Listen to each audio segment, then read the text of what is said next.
G'day to our viewers. Welcome to the TryPod Live with Winnie and Clarkey. We're with you for the next roughly 40 minutes to recap all the action from round 11. The Bunnies make it 6 in a row. Ponga is back and the Roosters hit a new low. We're going to discuss all that and more. Before we do, let me throw to my co-host Winnie to say g'day and recap all of our bets from the weekend. How are you going, mate? Good, thanks, mate. And first of all, most importantly, let's shout out all the mums out there, and that includes both of our amazing partners that support us, allow us to do what we do, and our mothers and the mothers of everyone out there. They're the real MVPs in all this. Good round for the punters, I think. Every favourite wins in round 11 after all the upsets of Magic Round. I hope people didn't get too shy and try and outsmart themselves and pick some upsets because there really were none. I gave you, I guess, 7 out of 8 tips because I liked the Dogs on Wednesday. I know after Adokar got ruled out, people asked me in the forum, would you still go Dogs? And I said I would go New Zealand at that point, but that's going to happen in both directions after Wednesday. Look, I'm a bit dirty. We went 2-1 on our best bets. Lost a mixed matchup, a narrow one again. I think went down by 4 points. Didn't hit the same game, although again, close. But what annoys me is leaving winners on the table were multiple games, which we'll get to, where I had a lean, I had in my notes, I just didn't pull the trigger, and every single lean won as well. So I just feel like I could have done a lot better in round 11, but I guess 2-1, we can move forward with that. Yeah, win's a win. It always feels like it's Murphy's Law with that kind of things. If you take it, suddenly it doesn't win. And if you do, sometimes you miss out. I went 6 out of 8 this round. I'm just looking through now. I think I did what you did. I tried to outthink the room a little bit with my Eels tip. And I tipped my Titans out of loyalty, which was just pretty silly. But let us know in the comments, guys, if you guys got a perfect round, because there'd be a few out there. And congratulations. Yeah, I think there will be a few perfect rounds for sure. Look, let's dive straight into it. On Thursday night, the Melbourne Storm defeated the Broncos 24-16. I didn't have an MVP in this one. I wasn't able to focus on this game too much, but what did I miss? It looks like it was a close one. I did have it on in the background. Just wasn't able to fully focus on this one, unfortunately. Yeah, this was the game full of controversy. So we did have the best bet of Melbourne Storm -3.5, and I think we deserved to cover. Look, I think there were some mind-boggling calls in both directions. I'd like to know what other people thought. Like, you get Reece Walsh, pretty obvious, blatant shoulder charge to deny a try on Olam. Everyone sees it live. The ref doesn't see it, but it gets sent to the video ref because it was near the sideline. And then the video ref, watching multiple replays in slow motion, somehow doesn't even acknowledge the shoulder charge and just says he went into touch. And I think the Broncos scored about a minute later. So I feel like that's a pretty big miss and a big swing in the game. But then Broncos fans will say, well, Carrigan was sin binned at a crucial time for a hip drop offense, which a day later the NRL said is not going to have any further penalty and wasn't probably a hip drop. I also really didn't like the final Broncos try. I know that Penne and Flegler are getting into it, and it's Flegler who plays the ball and then grabs Penne, and then you get Corey Pace goes through untouched to score. And I was dirty in the comments of the thread. I wrote at the time, how can you possibly say that's not obstructing a defender? In the end, those extra 6 points Brisbane got was the difference between winning or losing the mixed matchup. Like, even though the Dogs should have probably been able to exceed 16 the next night, they got stranded on 12. And there was another great try to Xavier Coates that was ruled out because the referee saw a knock on, which wasn't there. So do feel like there were some head-scratching decisions. I'm probably missing some off the top. But ultimately, I think the Storm was the right side to be on. I think they were hungrier and they were able to execute in the key moments. I think to start on the referee, being Todd Smith, unfortunately for him, this is his second week in a row tied up with controversy. He was the Warriors referee the week before, where a lot of their fans were quite unhappy. Corey Pace, with that final moment you touched on there, he actually played about 10 minutes, which I thought was super strange. What makes it stranger is that, ironically, it's the coach's son that is ahead of him when he's not playing. So there's that kind of awkward, maybe nepotism, you could say. I won't go that far, but it is strange not to use Pace a little bit more than he should. And that Walsh shoulder charge, I have to add what you said. When the bunker is reviewing something, it's entirely inappropriate to miss it. That's why they pay supposedly millions of dollars for the bunker technology. doesn't matter when there's a human in there, and there's always going to be that human error, but very unfortunately missed that. Will Warbrick, I've got that in my notes, of course, guys. I did say on the previous show I'm very close to using him as my take on Toppy try scorer. I strayed away, and I wish I didn't. He did cross for the double there. Broncos had less missed tackles than the Melbourne Storm, and their attacking stats were all very similar in this one. The 3 sin bins absolutely let them down, but despite that, I think they can still look at this game and think, look, we had 30 minutes, almost half the game we played with 12 men. We matched it with the Storm for a lot of that game, who have had the wood over us for a number of years. And so whilst the Broncos will be bitterly disappointed sitting in first position and dropping that game, this was the best chance they've had in a while to beat the Storm. I still think there's some positives there, but for the Melbourne Storm, I mean, take a bow. That is 13 straight wins in a row over the Brisbane Broncos. That, you can't really call it a rivalry when it's 13 in a row. That is super impressive. Then it was the Warriors and the Bulldogs. The Warriors get up there 24-12. My MVP was Shaun Johnson in this one. I feel like he continues to wind back the clock, and he's just involved in everything the Warriors do. I do find it strange that they're allowing him to talk to the Tigers and don't seem interested in re-signing him at this stage, Winnie. But we did have a best bet on this one and a mixed matchup tied into it. So it didn't go our way, unfortunately, did it? No, so we had the first half, and it wouldn't have mattered. I suppose if I'd played Dogs second half, and there was some logic to that after the Warriors being on a road trip, the Dogs actually would have covered the second half, but they're the wrong side in this one. And I know Adokar was ruled out, which is a bit unfortunate just because I probably wouldn't have played it, but it doesn't, excuse the result. As I put it up on the screen, now I hate to kind of reformat the show in real time, but hey, this is the magic of live pod. I don't know if you got my voice memo. I actually wanted to try you rolling through your notes that you've got for the game before I share mine, so that I can respond to yours and also any of the comments that come through. So I'll throw back to you. Where do you think the Dogs went wrong? Because I know you tipped New Zealand as well. Yeah, I mean, mate, throw it back to me, and you can blame that on having a crazy 2-year-old running around the house that didn't want to eat her dinner. My first note I have is Shaun Johnson, just because he controls everything the Warriors do well at the moment. And so I am very surprised with Roger Tuivasa-Sheck coming back next year that the Warriors are supposedly okay with him chatting with the Tigers. He's someone I think the Warriors need to lock in, because a lot of what they did right in this game, I believe, all come off Shaun Johnson. My biggest play for this game was Josh Adokar to score. He had 5 in his last 5 against the Warriors, but unfortunately, he was ruled out late. I wonder if naming him was a little bit of a ploy to the Origin selectors that, I'm really close to returning, but in reality, maybe he knew he wasn't that much of a chance. I've got here that the Bulldogs were arguably the better side. Now, hear me out, because I know that sounds a little bit silly with that scoreline, but they had less missed tackles, they had better attacking stats, and they had great offloads, which all led to opportunities. The problem, they were unable to build any pressure through the way they attacked the try line, through a lack of repeat sets, but most importantly, their kicking game and how they finish sets. Yet again, Matt Burton's bomb is underutilized, and they did go to it a fair bit, but I can't see why it's not being used almost every set if practical. It is that effective, and it puts the fullback under that much pressure, but I tie it all back to their spine winning. I've sort of come on here a few times, and maybe it's been unfair, the criticism at times, but the Bulldogs are playing with half a spine right now. Hayes Perham is making up great numbers. He's a great running fullback. He's not going to build pressure and set up any backline plays for you. You take Marnie and Burton out of that side, and really the rest of their spine, with respect, it's not up to NRL standard. And it's just a bit too much pressure for 2 men to constantly try to create everything for the Doggies. And I think that's why they struggled to score points in this one. Would you agree with that or disagree? Did you see it slightly different? With regard to the Bulldogs spine, there was rumours come out again this week that Mitchell Pearce is still interested in an NRL swan song, and people were speculating which team needs a 7, and I didn't hear anybody say the Bulldogs. And I could see a fit there of PSC coming in playing 7.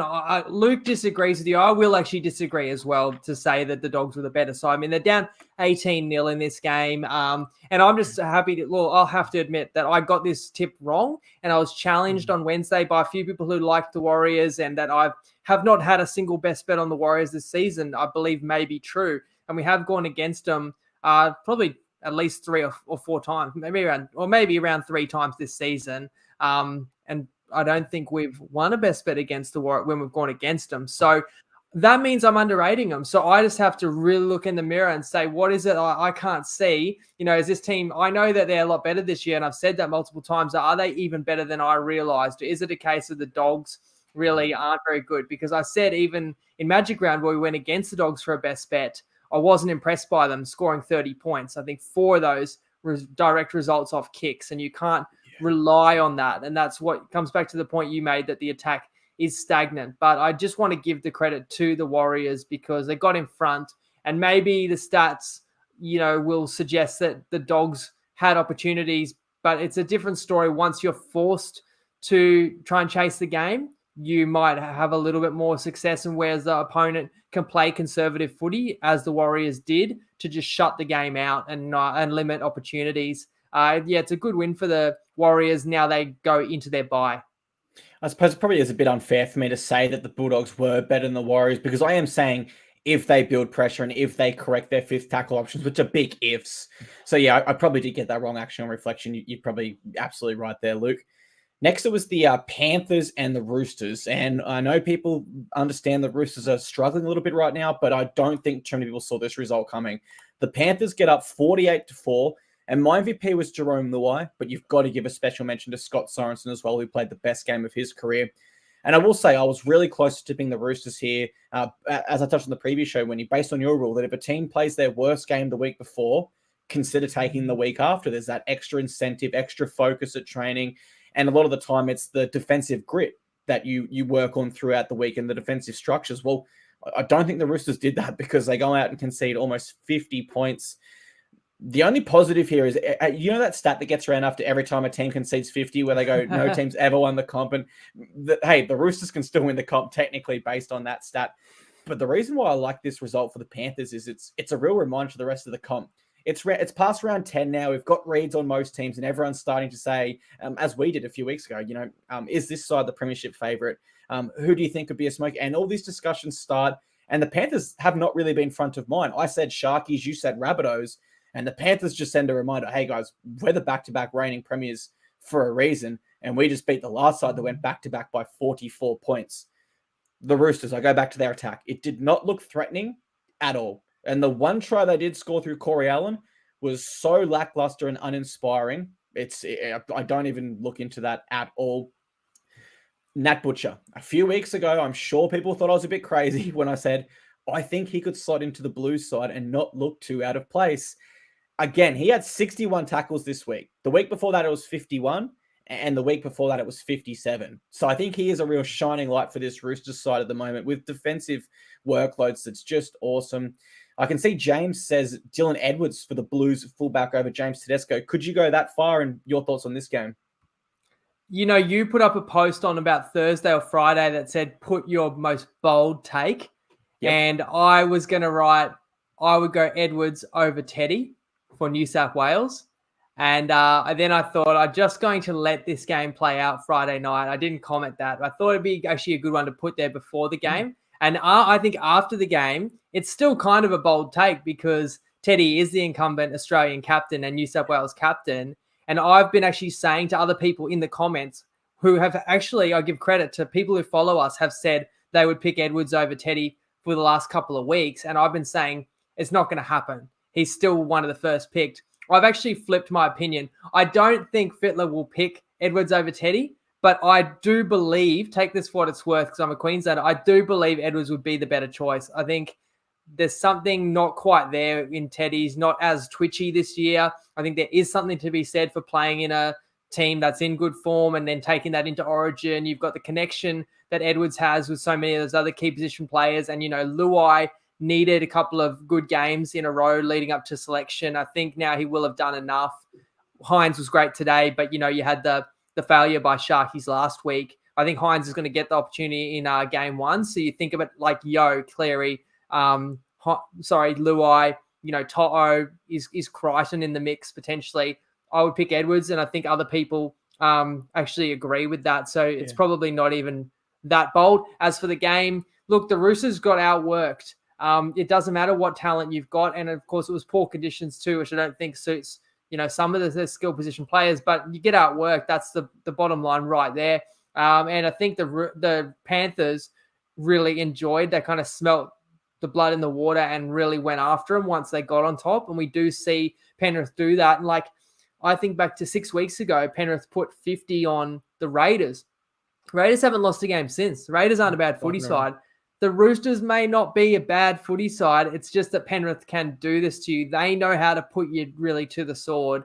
So it's an ultra impressive home win by Penrith. Soul searching for the Roosters. Like you said to me, what does this mean now? That's a spot you're looking for a team to bounce back after the Roosters obviously got handled by North Queensland and it went the other way. And I said to you that typically I have kind of a fool me once, shame on you, but fool me twice. It's basically like when you're expected to go well, if you fail again, I would still give them another chance. But I think if you fail badly 3 times in a row, you've got major issues. So I would say the Roosters, after winning 14-0 in New Zealand, that's fine, have 2 failures in a row, which means all eyes on next week. And luckily for them, they do play the Dragons, who are an absolute basket case, not to tease ahead too far. I do think the Roosters still have a chance to get back on track, but I'd be interested to see how other people view that situation or can put their finger on really what's wrong with that team. And of course, final point for this one, Joey Manu injured and Sam Walker suffers ACL damage at New South Wales Cup. No surgery required. It's not an ACL tear, but, both their next choice halves unavailable, so it doesn't get any easier. Does actually mean if Mitchell Pearce was coming back, you could slide Keary to 6 and Pearce could be the answer at the Roosters if they got any money under the cap. And then, of course, there's a Swali'i. Do you let him go early? But I think that's all outside noise, to be honest. But though there is some truth in the fact that his form has not been that great in the last month, which is why a backline spot for the Blues, I think, is still available for someone like Stephen Crichton in this game. I could play him on the wing. Or if the Fox comes back next week, somebody could still put in a performance that could claim that jersey. Not only can Stephen Crichton play wing, he can take a grand final intercept from the wing and go 90 meters to win the game. So he's got some form there, all right, in big games. Speaking of that, this is an unfortunate natural flow on. The Rabbitohs, who conceded that intercept, they defeated the Tigers 20-0 this week. My MVP was Tane Milne. He had 2 tries and 200-plus meters. This was the only game this round where the line was set at double digits. I believe it was minus 14.5, which the Bunnies do cover in this one. We both seemed to lean that way, that we thought they might cover it. Now, I will say the Tigers weren't horrible, but they just didn't threaten. It was sort of back to how they looked at the start of the year, where they got field position, they're attacking the line at time, they're building pressure with repeat sets, but they just don't have that X factor or that control to sort of break open the game with a play. For the Bunnies, they were averaging 35 points against bottom 4 sides in their last 16 games. So they didn't really get close to that, which is kind of a positive for the Tigers, I suppose. There could be another 15 points tacked onto that if we're going off averages. It was 6-0 to South at halftime, and this is the first time this year the Tigers have not won the second half. So that has to be said I think it's the first time, or is it the second? You know what? The Tigers didn't win the second half last week, even though they beat the Dragons. They also didn't win the second half when they got thumped by Brisbane, but they only lost it by 6. So they still covered the second half line, and they still, yes. But you're right in general. They've done really well second half, whereas this one, the final 10 minutes, they got blown away a little bit. And you kind of expected that. So yeah, that would make it with a bye that they've had 7 out of 10 games. They've played well in the second half and won it. But it wasn't to be against this Bunnies side. That was really the concern for me as to whether you cover the line or not. It's whether the Tigers fight back in the second half or whether the Bunnies play through the full 80 minutes. In this instance, it was the Bunnies playing through the whole 80 minutes. 6 line breaks to the Bunnies, only 1 for the Tigers, and 29 tackle breaks to 14, double tackle breaks to the Bunnies. I think those stats there just kind of sum up. They've just got a bit too much firepower and attacking flair for the Tigers. Your thoughts on this one? I'll respond to some comments. People agreeing. Lee says Edwards deserves it over Teddy. Now, obviously, in this scenario, we just leave Latrell at left centre because there's no other undeniable left centre for New South Wales. If you want to argue you'd actually play Latrell at fullback, then you've got to pick a centre. Well, it's viable, I think, because Latrell's had such a better season than Teddy. But when Edwards has done that well, that's the way I would look. So people agreeing, go Edwards on form over Teddy. Or Luke says, as a Maroon, I hope New South Wales picks Teddy and Turbo. And then Lee says, as a Blue, I hope they don't, but they will. We'll see, that's for sure. Now, you mentioned the top most likely statistical try scorers for this round. And I think you named the top 10. And the first comment that came to my mind on Wednesday night was Tane Milne wasn't even on that list. And sure enough, he did have a couple of tries. So it wouldn't have been a bad selection. The slowest winger in the league, potentially. This game, look, it was closer than the final score. So I'm not even going to claim this as like, I leaned to Souths.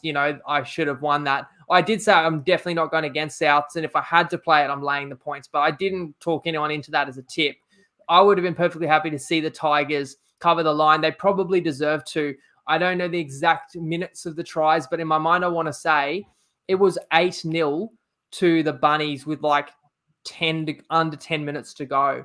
So really for them to cover the line, you've gotten pretty lucky there. You've gotten a couple of late converted tries by South that just pushed the margin out. In fact, one of the boys messaged and said he got on the Tigers at like $23 to win when they were down 8-0. And I said, look, someone who didn't watch the game is going to say that never had a chance in hell. If you watch the game, when it was 8-0, the Tigers were actually knocking on the door. If the Tigers score and make it 8-6 with like 15 to go, it's not crazy. Like, it was in the balance, but Souths were just a bit too stout and just never, allowed that inroad. So that the Tigers couldn't get close enough. And then that's what happens with these good teams. Even if you can try and wrestle with them for 70 minutes, they can sometimes blow you away late, which is what resulted in that 20-point deficit. Yeah, and interesting enough, Wiki's AI model had Alex Johnson as high as 70% chance, which is the highest I've seen all year, to score any time. He doesn't, but the man, we say it's the slowest. Like Tane Milne crosses a double, and you're absolutely right. He scored in the 24th minute.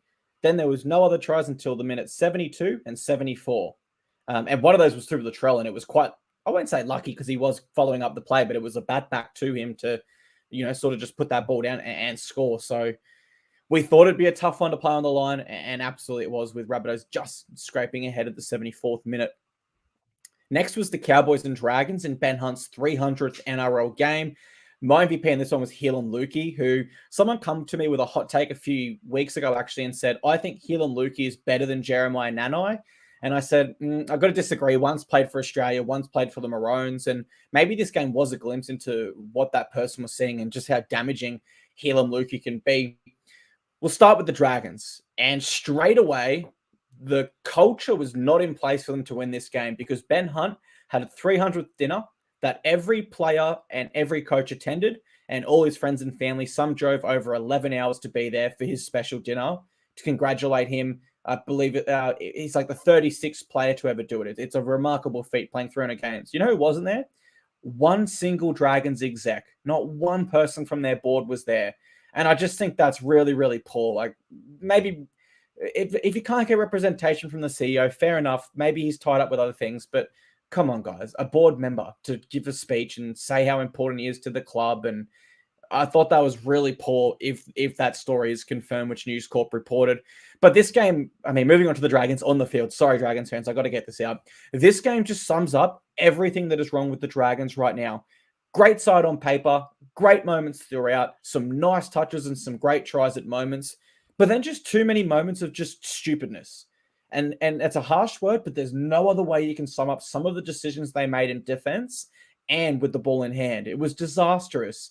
And I repeat for the fourth week in a row, the Dragons, they're not as bad as these losses suggest. I think this is their fifth in a row. They've been in all of these games at stages, but there just needs to be some form of overhaul. So far, the only change has been dropping Zach Lomax.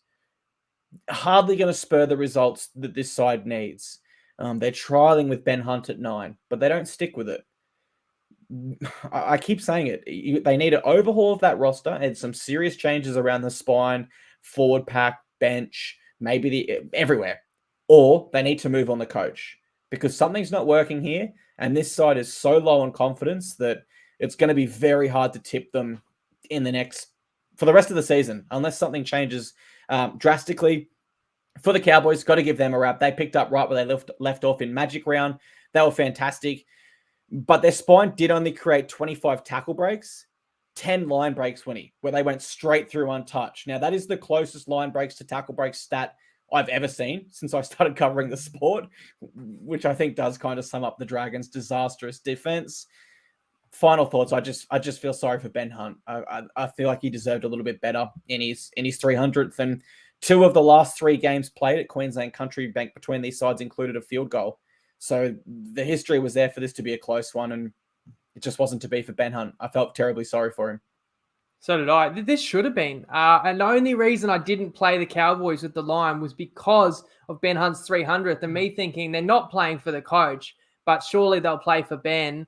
And that really annoys me because I was that close. Like, I definitely play it as the best bet if the line's, 5.5, maybe even a flat 6. It's 6.5 everywhere. I still play it.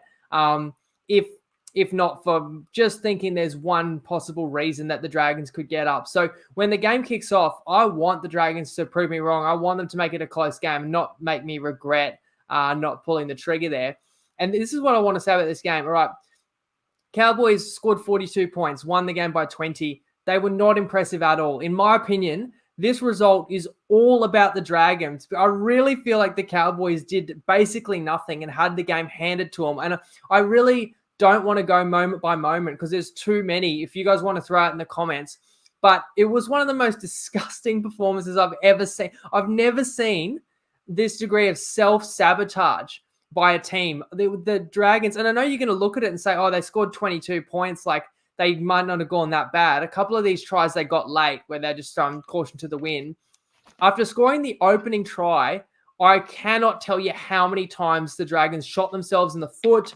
I mean, Helium Lukey, like, star player. I'm always in awe of guys that are that size and can move the way he can. I remember he burst onto the scene, I think, with like an 80-meter chase down try saver, and you know that the kid's got something about him. He's had a couple of injuries. That's exciting, right? The try he scores, there was no overlap. Like, there was no extra man. He just got it, basically flat-footed, and then just accelerated around a defender. Like, when the Cowboys were just keeping the ball alive. But I said I don't want to go moment by moment. There's that many. Moses Sully just dropped the ball now while we were talking. Yeah. He dropped the ball more times than I reckon some teams did on the weekend. And their commentators have gone, you really got to throw it to his chest. Like, this won't even show up in the stat sheet, but another time he makes an amazing run and then decides to throw a cutout ball to his winger who's tiptoeing the sideline to get pushed over the sideline. Opportunity after opportunity after opportunity blown by the Dragons. Free tries handed to the Cowboys all night. And, Hunt says we made schoolboy errors. It's like, they're a mess. They're like, oh, the effort's there, but we just lacked concentration. I mean, that's part of effort. If you really want to achieve something, you need to focus and concentrate during the key moments or just during moments of this game. So I really thought that was one of the most putrid displays I've ever seen. And I didn't have any money on it or anything. I just thought the Dragons were disgusting. And for that to be Hunt's 300th game, I felt awful for him. And I really feel like let him go, especially if you said none of the officials came to his tribute dinner. Let him leave because he's still got kind of some petrol in the tank, still one of the best players in the comp. The obvious fit is let him go play for the Dolphins when he's a Brisbane boy, and they could use that like a marquee man. It fits too well. You could somewhat argue that they can just move on with Sullivan, who we should talk about as well, gets a sin bin. I think a harsh call because he was just kind of tangled up. What's a sin bin and what's not in the competition anymore? You go back to Thursday night, Carrigan gets sin bin for the hip drop. I said a few weeks ago, why does every hip drop have to be a sin bin? Because they're going to get penalized harshly enough. Like you mentioned, Nanai, he's out for 5 weeks for a sin bin, for a hip drop. Players are going to stop doing it when there's fines and massive suspensions handed out. Don't sin bin players during the game for every single one when you might have even got it wrong, like the Carrigan one, because then there were other hip drops this weekend that weren't sin bins. And like I say, Sullivan, but then Sullivan doesn't come back on. You're starting halfback. He scored a double the week before. He was like the only player that looked threatening against the Tigers. And Hook thinks that they might not need him when they found themselves down, I believe, 24-6. because he thinks Moses and is going to bring you back. Haven't we seen enough of that? Yeah. And I know Hook said we were getting rolled in the middle. So Ben Hunt was playing in the middle. So was it Ben Hunt's fault? So we had to bring on Mbai to save us because Ben Hunt was letting us down. Is that what Hook's getting at? I guess it doesn't matter because he's not going to be the coach anymore. Missed opportunity. Maybe the frustration that's coming out of me is partly frustration at myself because should have just been on the Cowboys laying the points here. But honestly, if the Cowboys had been switched on and been at their best, like a really good, ruthless side with the amount of mistakes the Dragons made, would have won this game 40 plus. So that is why I actually don't give a heap of credit to North Queensland. I think it was all about the steamer that the Dragons left on our QCB turf. Yeah, I mean, that's probably fair criticism to the Cowboys. Yeah, Moses Suli, 5 errors. Him and the other centre had 8 combined. Ben Hunt, one of the only players in the Dragons backline that didn't have an error. And just the snapshot of the tries in this game, because I think that sums it up as well before we move on. Jack de Belin scores in the first 2 minutes, and you think, all right, they're up for this. It's Ben Hunt's 300th. Then they concede 4 tries in a row before they... 5 tries in a row before they respond. Then Ravalawa scores in the 68th minute. And you think, okay, they're a chance.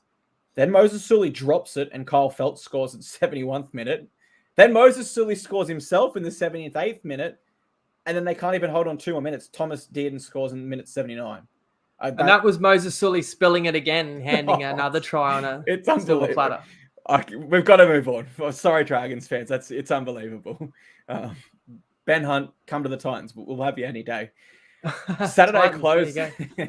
Saturday closed with the Raiders defeating the Parramatta Eels 26-18.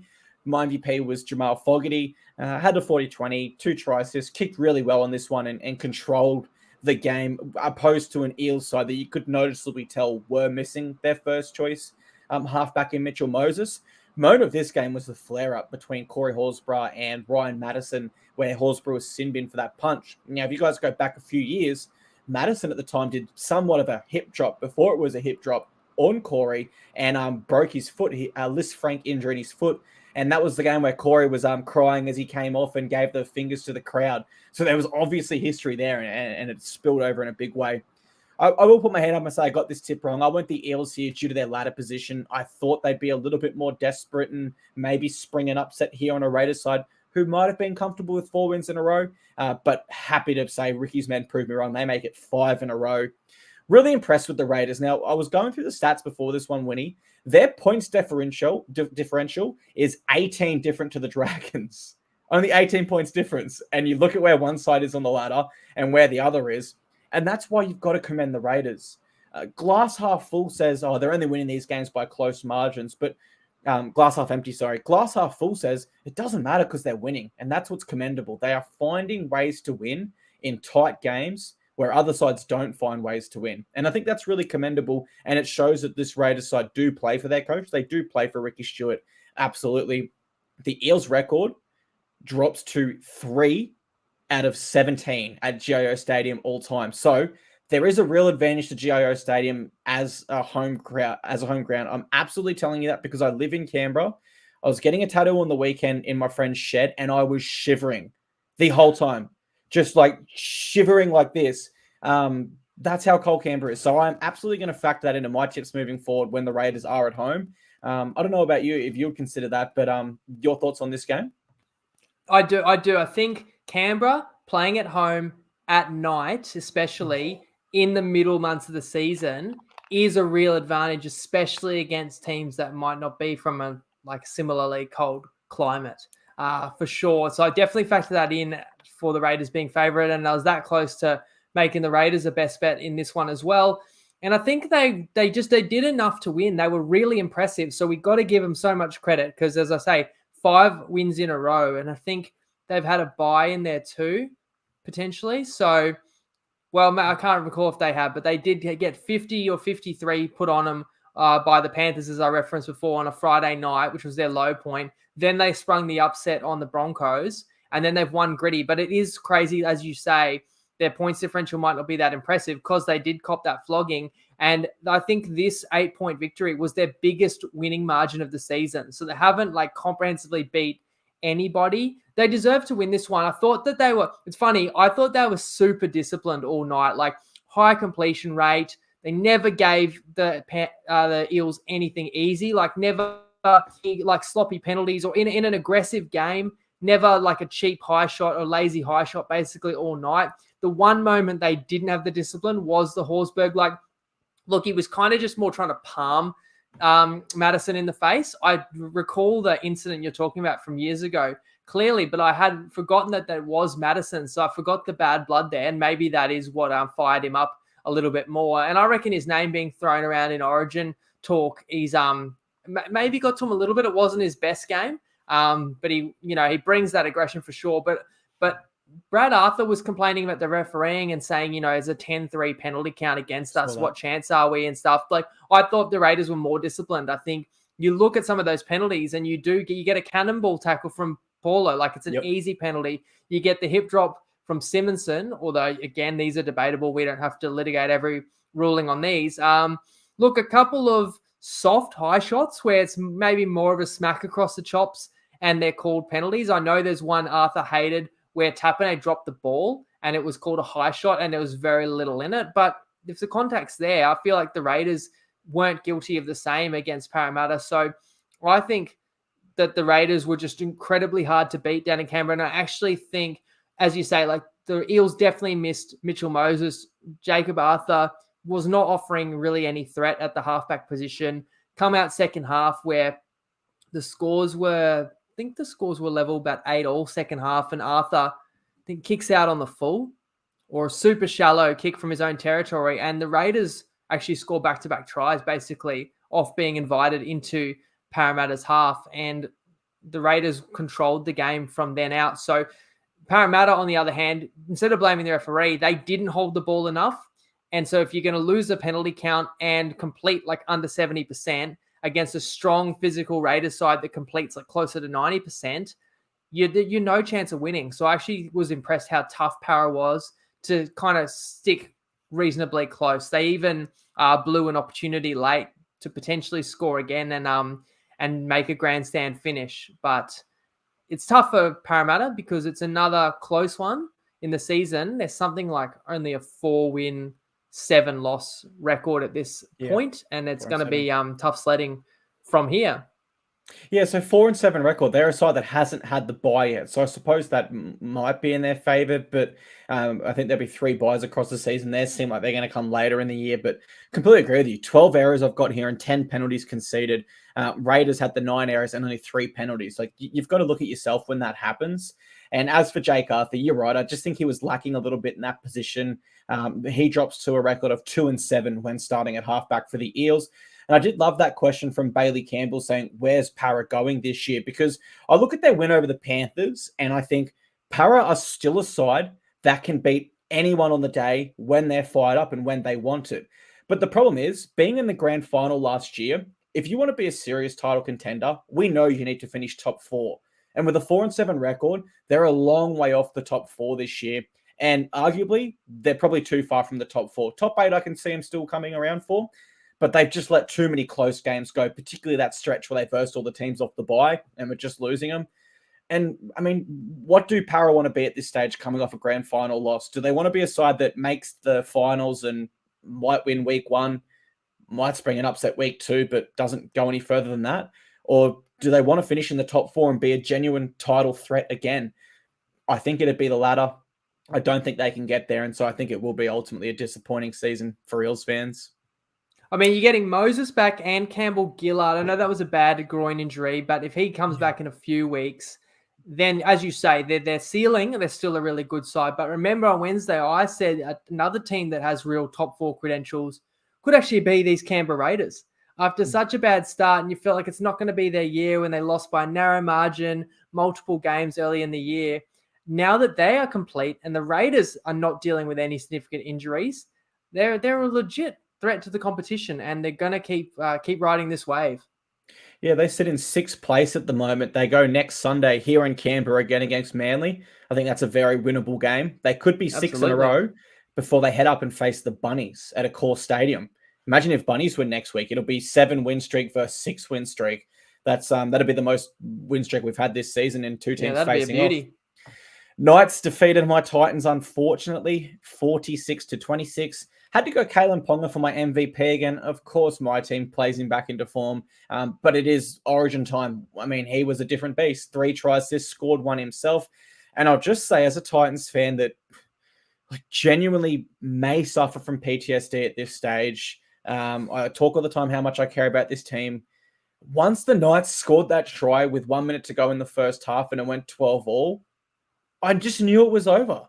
I just knew it was over because that's the theme of our season. You look at the Broncos game, the Dolphins game, where we had good first halves.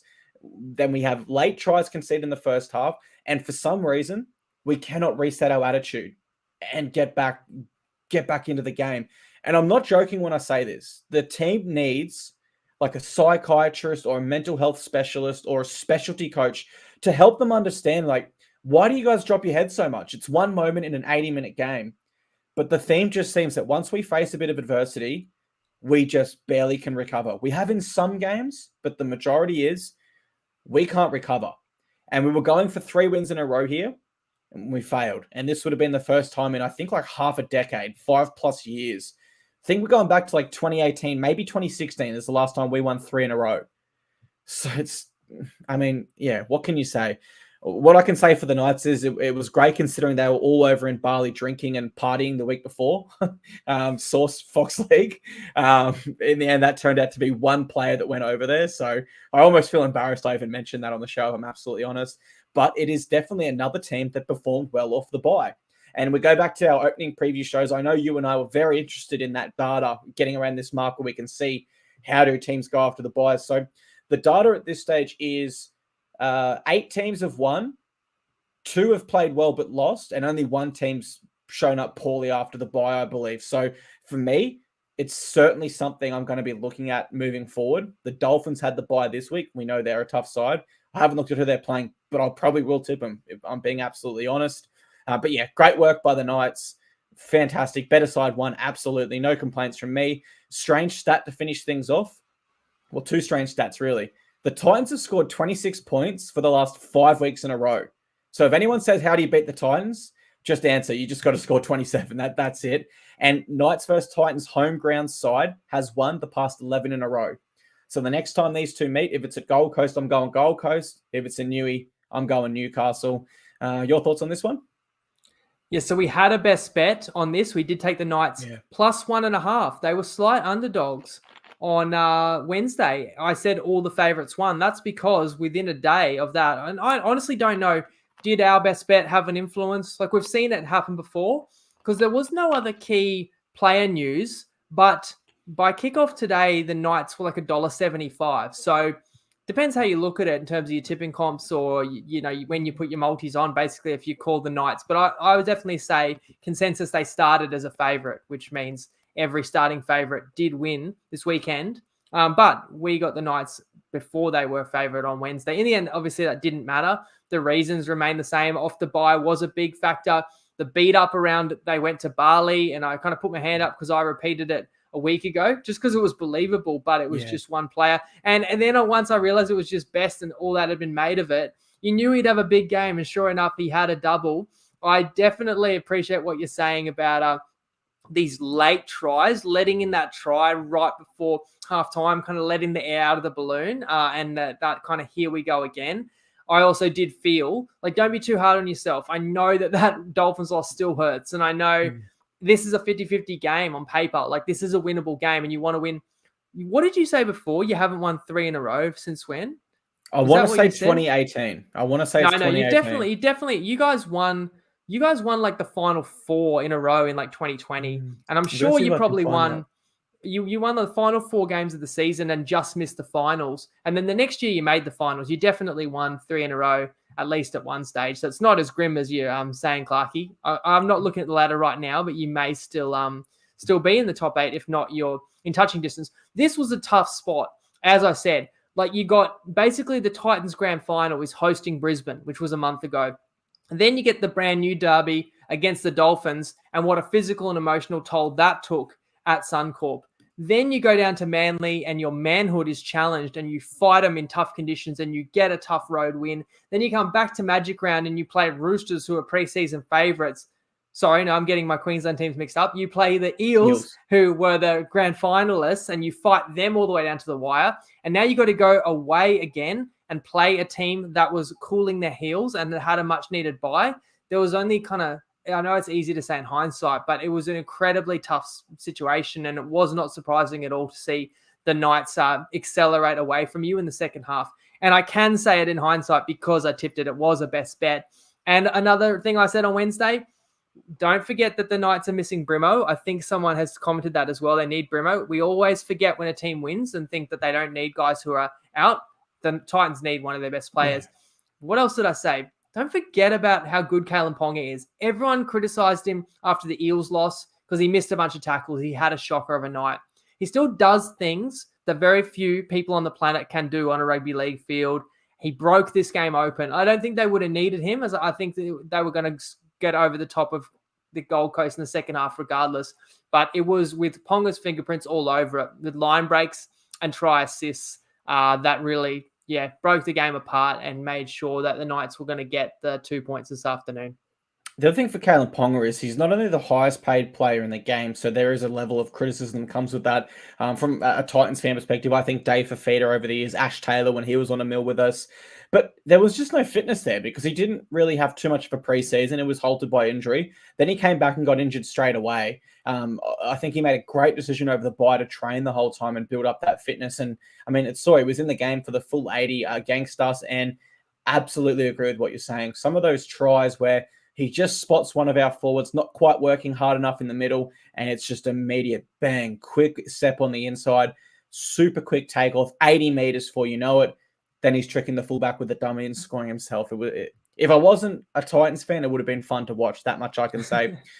Couldn't find that stat, though. I was looking for that stat while you were talking. I couldn't quite find it as to how long it's been since we won 3 in a row, but off the top of my head, I'm telling you would have done it in 2021 and definitely, I think even 4 in a row 2020. But fact check us, guys. This is when we're live. We could get it wrong sometimes. Yeah, now I'm even more interested to see that one. But our final game of the round, it was the Sharkies getting up 20-14 over the Manly Sea Eagles. My MVP was Nicho Hynes in this one.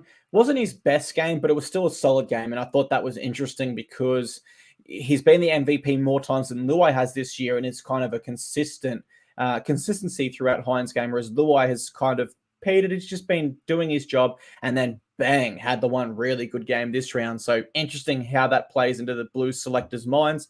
My only criticism of the Sharks here is that great sides, I'll go the Bunnies for this example because they're most people's premiership favourites at this stage, play the full 80 minutes, as we saw with the final tries in the last 10 minutes by the Bunnies. And I think there's been a few times this year, the Sharks, they're probably guilty of putting the cue in the rack. And I'm not saying they're stopped playing, but their first half was much more impressive than their second. And a win's a win, so I'm not going to criticize them too hard. But if I did have to say something for the Sharks, I think that they probably are petering off at stages in the second halves. And as we saw in the Warriors game, it won't cost you every week, but it can cost you in some games.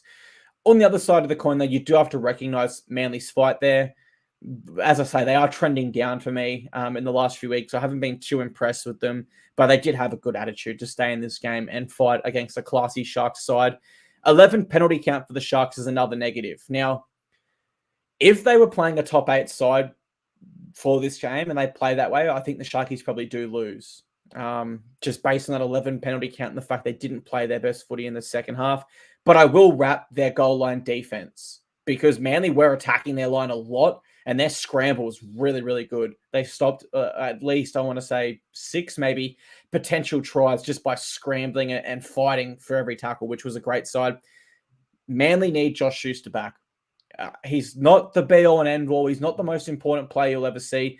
But I just wonder, with the Sharkies scrapping and defending their line with all that hustle work, if there was just some straight X factor out there at 6 in Josh Schuster, who, let me remind you, whilst he is very criticised at the moment, he did have 3 try assists in his only full game this year. I can't remember who it was against. Might have been the Eels, but he had 3 try assists in his only game this year. So I just wonder if his X factor could have been the difference in this game. But either way, I think they are missing him and need him back. Would you agree with that? Yeah, I think you nail it there because Manly have got no one to really throw the ball to. I mean, other than DCE, and he does come up with a try assist for the try that cuts it to a 6-point game. you're right. Manly had every opportunity to come over the top and win this match. Like, it should have been completely over. Like, I was kind of preparing my notes and making sure the record was all updated and thinking that the Sharks were going to blow Manly out, and again kicking myself because I was that close to laying the 4.5, 5.5 with Cronulla. I guess I just thought this game could be a bit unpredictable because both sides were so disappointing at Magic Round, but we knew what we'd get out of Cronulla after such a disappointing result against the Dolphins at Magic Round, that they would bounce back because we know what they're made of. We weren't sure with Manly. Like, yeah, they were just as poor at Suncorp against Brisbane, but have they got much left in the tank, much more they can find? I know Schuster was named on the reserves, so we didn't know how that was going to transpire, but we did know Jake Trbojevic is out. But here's the thing. Tom Trbojevic, you can barely even call him Turbo anymore, and I hate to say that because I enjoy watching him play as much as anyone. I'm not a Manly fan or a New South Wales fan by any stretch, but look, he tried hard. Like, he's still kind of big body, strong, like still kind of can draw and pass. But this was exactly the type of game where you need him to create something out of nothing, and he never did it. Throw the ball to Cooper Johns, like, no disrespect, but he never does anything great with it. So that's where if you had like a star or a real playmaker in that position, be different, because DCE can't do it all. And even the outside backs, like Kula is a bit of a handful with his quickness. You know, Parker, he's not that type of player that is going to score out of nowhere. Like, I forget what the score was. The score may have been about 14-2 at halftime. And I think Cronulla scored first in the second half. But at one stage, Cronulla was winning the game 20-2. And it actually had vibes to me like Manly could come back a la New Zealand a few weeks ago because of the mountain of possession they had. And so I do give a lot of credit to Cronulla's goal line defense. At one stage, Manly had 26 straight plays in the opposition 20 to Cronulla's none in the second half. With all that tackling that the Cronulla had to do, it was 20-2. And I'm watching the game going, a comeback just starts with one try. Like, it feels like 18 points feels so far away because Manly's got nothing. But once they get one, could they get another? And they finally did break through and score the one try finally. And it was like on a fifth tackle after they'd had about 4 straight sets on Cronulla's line. And look, you can say great heart by Manly. I feel like they kept getting lucky on the final tackle, or that, there'd be an infringement or something. I don't know if they did anything fantastic to get these repeat sets. I just feel like no matter what happened, the ball just ended up in Manly's hands and it was a repeat set. Anyway, they do score on fifth tackle and it's still a game, and then they get more territory and are actually able to score again.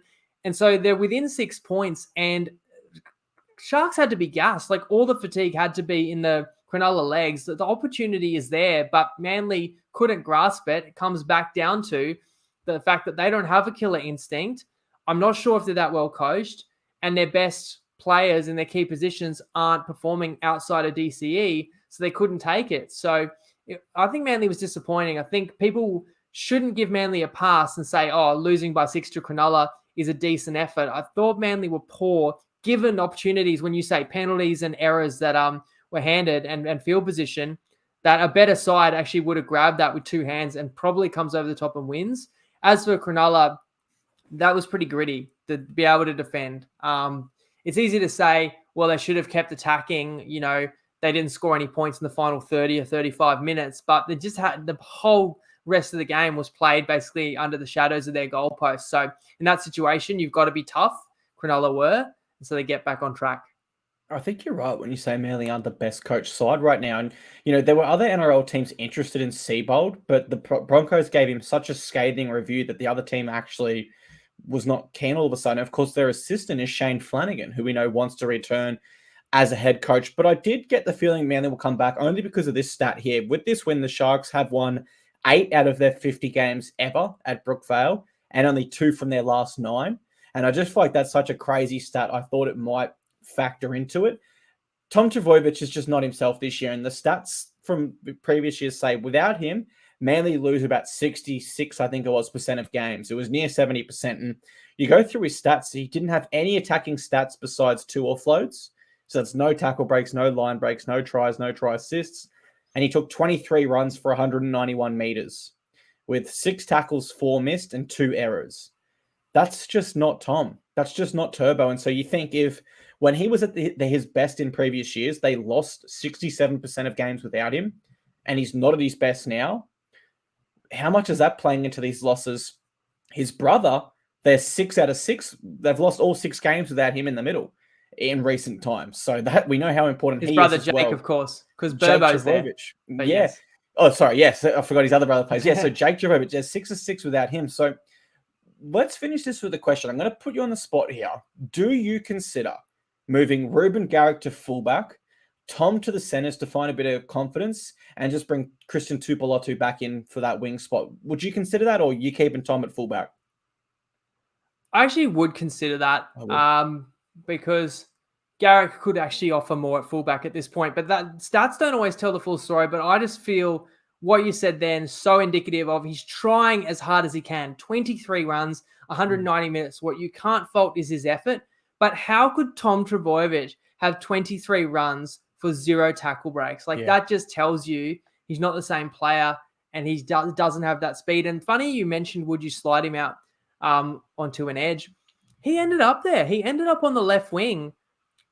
I couldn't understand. I couldn't figure out what happened there, but Garrick was back. Turbo was on the left wing and he got burned. And that was actually the Sharks try that got their lead from 12 points to 18 was that try to come out of the gates in the second half was because Tommy just got beat for pace out in the left wing. And I could only assume he was out there because he was laboring and he couldn't move around enough to play fullback. So it's sad to see.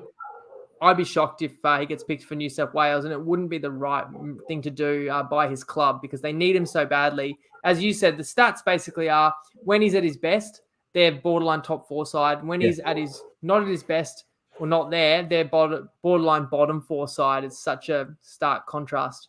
Yeah, absolutely. And just to touch on the effort, you're absolutely right with that assessment. He had 23 runs, which is almost double every other outside back besides Garrick. And he had the most meters of any Manly player. So the effort was absolutely there, but the attacking stats just didn't follow.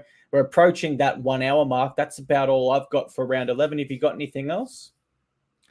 No, other than we've got about a week to get yourself some TryPod kit if you do want to. Luckily, at least we've been winning these best bets at a good clip ever since the merch got created. So when I'm wearing these hoodies and these t-shirts, I'm coming up with some pretty good bets, and you can do the same. There's a link in the show description. Otherwise, hopefully just keep it going and hopefully pull the trigger with a bit more conviction and find a few more winners for round 12. I'll do my best on Wednesday as always. Mate, it's beautiful fabric. If I can give out an early best bet for round 12, it is get your hands on some TryPod merchandise. But we will be back on Wednesday at 6:30 p.m. to preview and hand out all our best bets for round 12. So at this stage, we want to say thank you very much to everyone who tuned in for this show, and we will see you there. Thank you very much.